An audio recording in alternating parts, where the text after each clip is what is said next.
हा एवढा सुंदर पोजमध्ये फोटो काढणारा कॅमेरामन ही तेवढा सुंदर आहे मित्रांनो. हे पहा, हे आमचे संताजी कचरे कॅमेरामन आजचे. तर त्यांच्या प्रेरणेतून आपण हे आजचं किल्ले अजिंक्यतारा ट्रेकिंग केलं इव्हिनिंगला.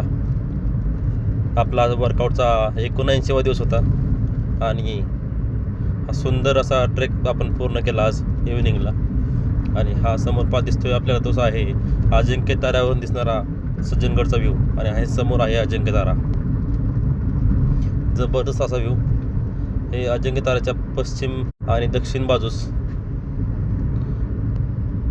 दिसणारा हा प्रदेश. 1698 मध्ये स्वराज्याची तिसरी राजधानी जिंकून स्वराज्य संपवायचं असा औरंगजेबाचा इरादा होता. आणि त्या इराद्याने तो किल्ले पन्हाळगड जिंकून अजिंक्यताऱ्यावरती स्वार होऊन आला होता. आणि या ठिकाणी त्याची छावणी होती. आणि हा किल्ला तब्बल 12 स्वारी करूनही त्याला जिंकता आला नाही. शेवटी किल्ल्यावरती जाणं अवघड जाते आणि सलग 12 पराभव यातून वैतागून जाऊन औरंगजेबाने या किल्ल्याच्या पायथ्याशी 2 खोल्या बांधल्या आणि त्या खोल्याच्या आडोशाने सैनिक ठेवून किल्ला जिंकायचा प्रयत्न केला.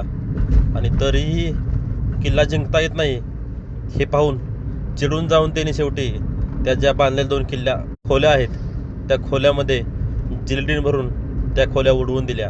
आणि परिणामी एक बुरुज ढासळला आणि किल्ल्यावरती औरंगजेबाचे सैन्य घुसले. तेव्हा 4थ्या महिन्यामध्ये औरंगजेबाला हा किल्ला जिंकता आला. हे आहे पहा किल्ल्यावरून दिसणारे सातारचे सुंदर असे दृश्य. एकदम जबरदस्त. संपूर्ण सातारा एका नजरेत बसतो या ठिकाणावरून. आणि ट्रेकिंग नंतरचा आपला आजचा हा वर्कआउट जो किल्ल्यावरच्या सिंगल बारवरती आपण पुलस मारून पूर्ण केला. जय महाराष्ट्र.